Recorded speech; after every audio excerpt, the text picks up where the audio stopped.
Welcome to Roll for Sanity, where we usually become a mythos investigator in the world of Call of Cthulhu role-playing. But on this library use podcast, I'm going to take a literary look at the tales that inspire our role-playing. You see, when I first read the Call of Cthulhu RPG, it gave me snippets from the stories that describe the mythos entities. This made me want to read the books. Want being the operative word, as being a dyslexic kid, even reading a short story was a mountain to climb. So, this is for all the folks who've not read the Call of Cthulhu for whatever reasons. Don't worry, I'm not going to read it to you, just explain the story so you can get a feel for this classic tale. Chapter 1. The Horror in Clay. Imagine an investigator with a feeling that they are just scratching the surface of reality, as if there's a whole nother layer just underneath waiting to be uncovered. Cults, ancient secrets, and dreams that will make you want to sleep with the lights on. This is what makes Call of Cthulhu a classic story.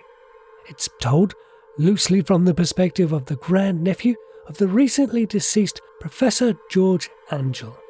This young man goes over the professor's notes, diaries and papers, but these are not your typical academic scribbles. We get the sense that Professor Angel was on the edge of something big, something huge, staring into the abyss. Or even deeper than that.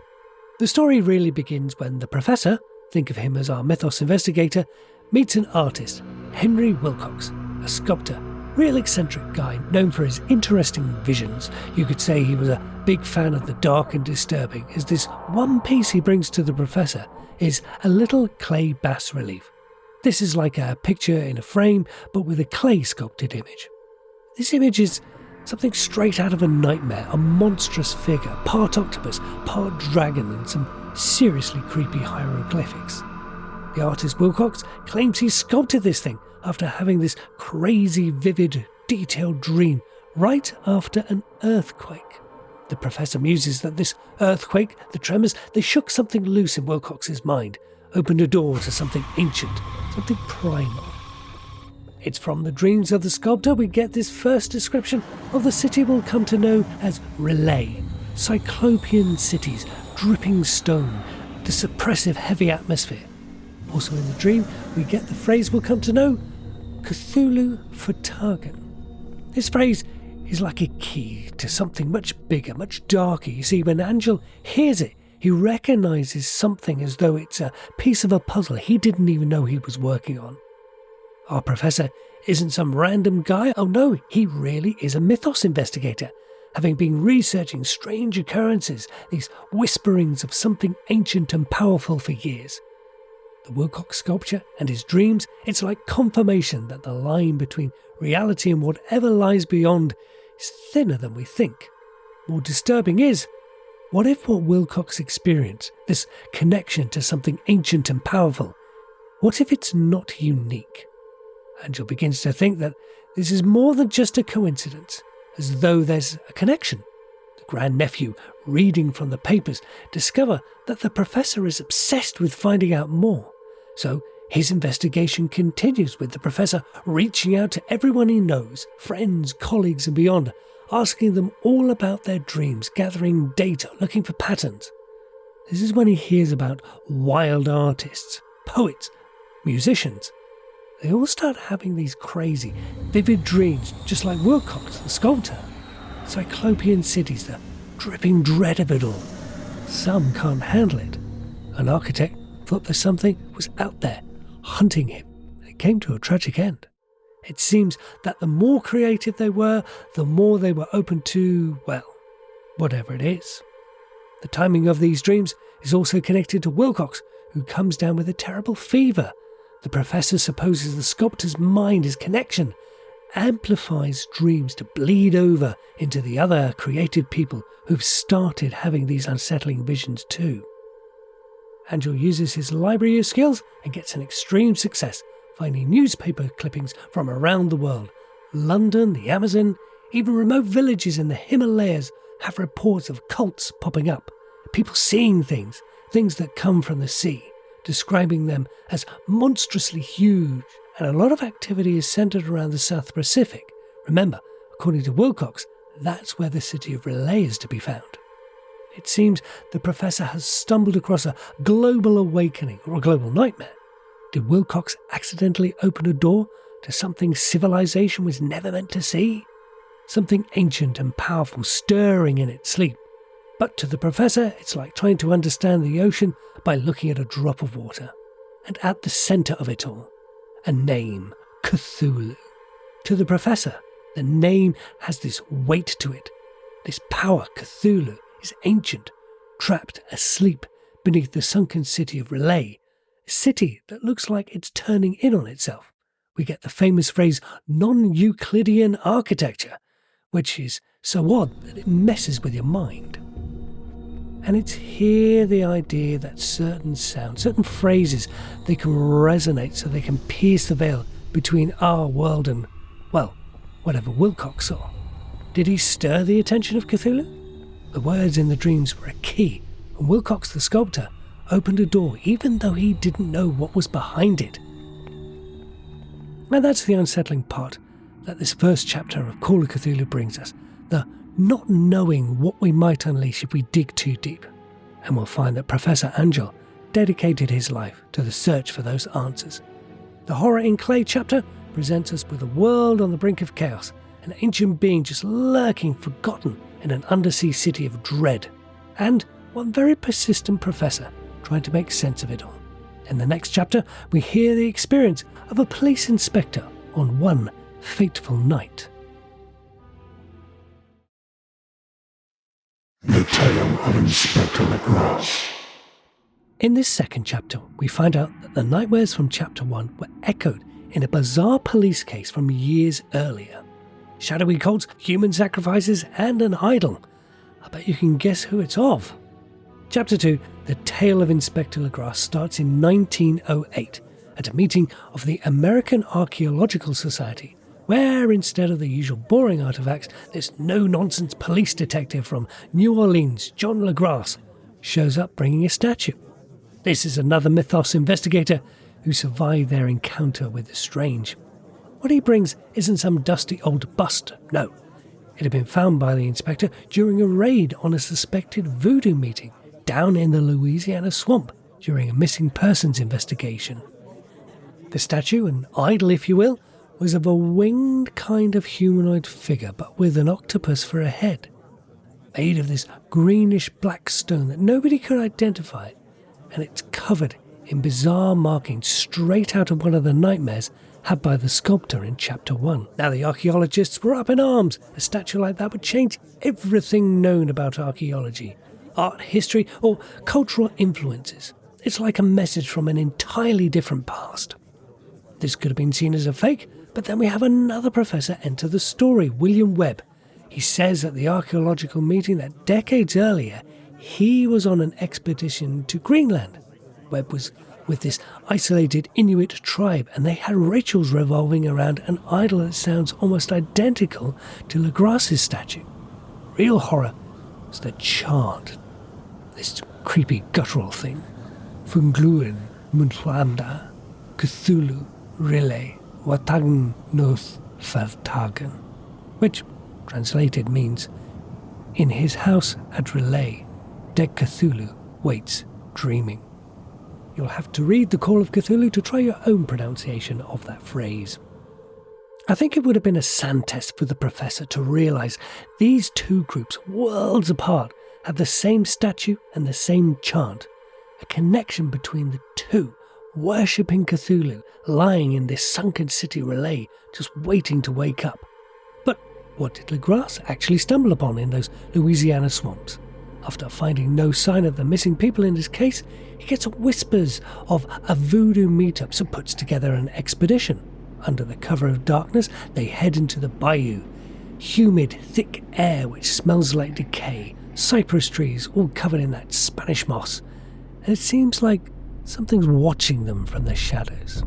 And then there's the sound. Legras and his expedition hear drums in the distance, chanting. Following the sounds of their worst nightmares deeper and deeper into the swamp, they find it.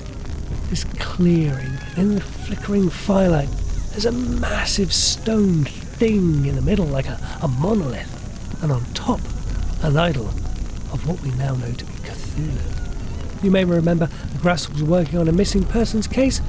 Well, they found the folks for which Legras was looking, ritually sacrificed.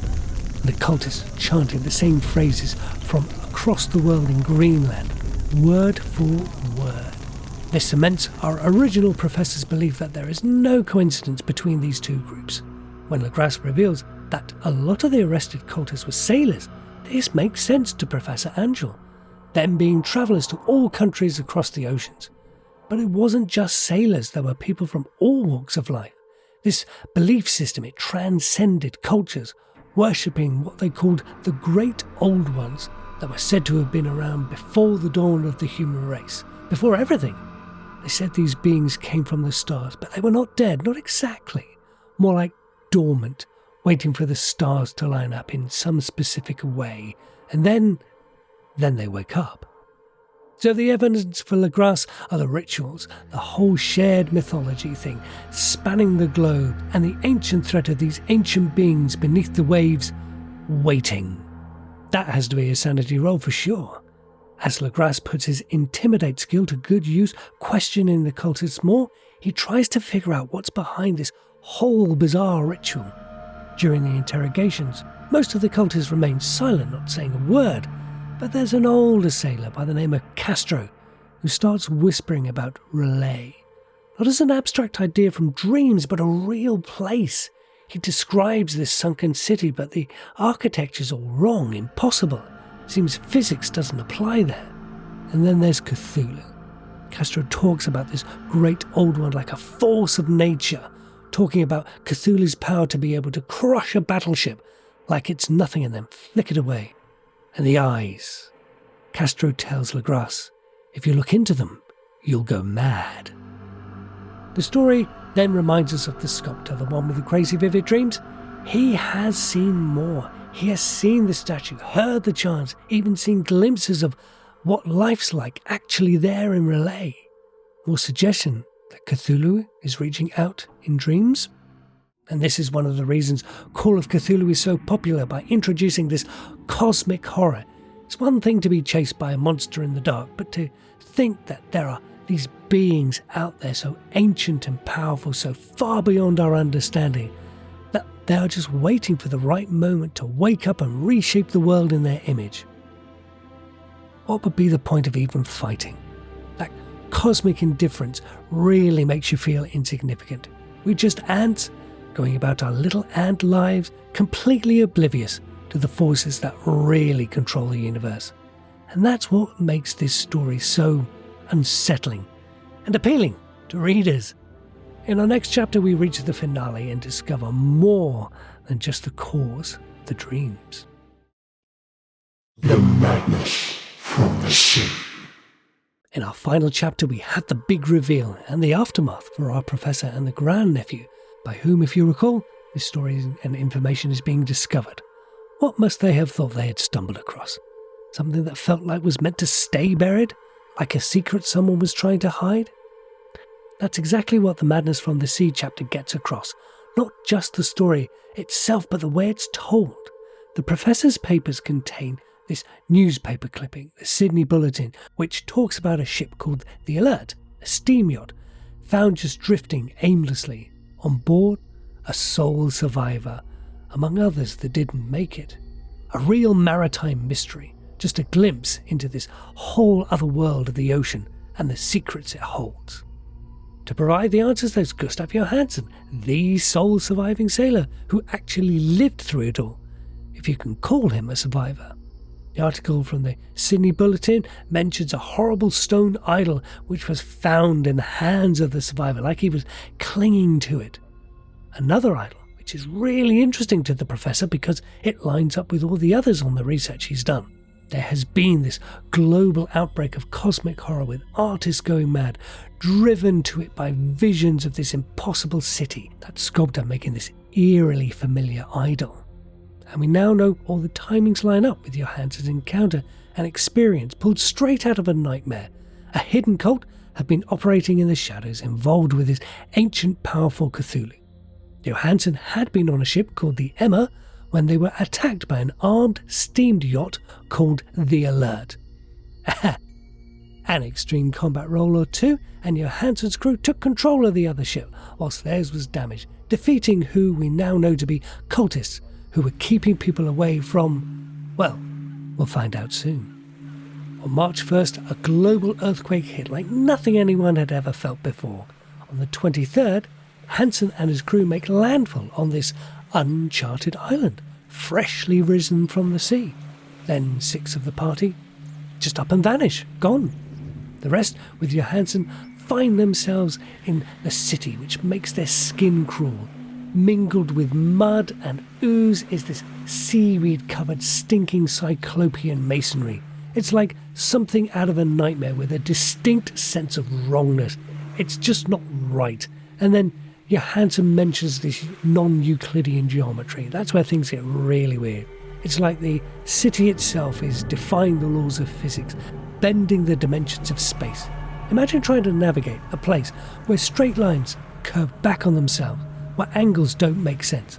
That's a sand check for just walking down the street. Remember, of course, the professor is reading the sailor's description, having heard the description from this city, from the nightmares of all the people he spoke to, including that sculptor. Johansson isn't dreaming. He and his crew are stumbling confused throughout the city, where they open a door with a bas-relief just like the one the sculptor created. It's here his party comes face to face with Cthulhu, the Great Old One. Johansson tries to describe it, but his words just fall apart. He uses phrases like gelatinous green immensity, a monster of vaguely anthropoid outline but with an octopus head, whose face was a mass of feelers. He's like trying to grasp at concepts that are just beyond human comprehension. It's like he's seen something that's broken the very fabric of reality. And it's not just what he sees, it's the sheer scale of it. This mountainous entity rising from the depths. This isn't some monster hiding in your closet, it's a force of nature. A force of nature with a taste for chaos. And unlike those old myths, there's no hero here to save the day. Just Johansson and his crew, ordinary men facing something beyond their wildest nightmares. Nearly all the crew are killed as they run back to the ship, this steam yacht, which for the time of the story was one of the most powerful ships on the sea. Johansson throws the engines to full to get away, but sees this giant horror begin to pursue them with vast wave-rising strokes of cosmic potency across the open ocean. At full speed, the ship turns and rams the pursuing nightmare. One of humanity's most powerful devices hits, seemingly dispelling Cthulhu, allowing Johansson to escape. And that's where the story takes an even darker turn. No mythos story has a happy ending, because it's not just the physical threat but the mental one. This story wasn't about a fantasy hero that sails off into the sunset. Far from it. Johansson describes his friend, Bryden, just losing his mind on looking upon the face of Cthulhu, laughing uncontrollably until, well, he dies. It's like their sanity was shattered, their understanding of the world completely broken. Even Johansson, he makes it out, but he's never the same, haunted by what he saw. A rescue ship, the Vigilant, finds Johansson, who takes them back to the spot where Relay supposedly rose, and they don't find anything. Elsewhere in the world, Wilcox the sculptor sits up in bed right as rain. The story closes out with the reader of the professor's papers believing that what they have discovered means their life will soon be over. Due to the deaths of the professor and Johansson, well, it means the cult is still out there. And Cthulhu lies dead, dreaming, waiting to reclaim this world. And that's the real horror of the Call of Cthulhu. It's not just the monster in the sunken city. It's the realization that we're so small, insignificant in the face of this vast and different universe. The story keeps highlighting how Johansson's story echoes these strange events, these whispers of something ancient and unknowable, something just beyond our perception. The artist going mad, the sculptor and his creation, the dates lining up perfectly. If you hadn't guessed, the sunken city of Relay rises out of the sea at the same time as the madness in the artists. I'm no literary commentator, so all I can do is give my thoughts in conclusion. The Call of Cthulhu is creepy. You're first told of dreams, something out there. You then know of the cult and how widespread it is, and then you have the meeting with Cthulhu. But all this happened in the past, and it's like we're finding out how close we came to disaster, a chilling thought of what might have been. Looking back over the story, there are some successes for the characters. The sculptor awakes, the grass breaks up the cult meeting, and Johansson escapes. But none of them really do. And it's this echoes of their experience that I enjoy in this story, that under the normal surface, literally everything is not alright the more you look, the more terrifying the depths of horror are. As Lovecraft, the writer of the Call of Cthulhu, once said, "The most merciful thing in the world, I think, is the inability of the human mind to correlate all its contents." Thank you for joining me on Library Use for the Call of Cthulhu, and we'll roll for sanity again soon.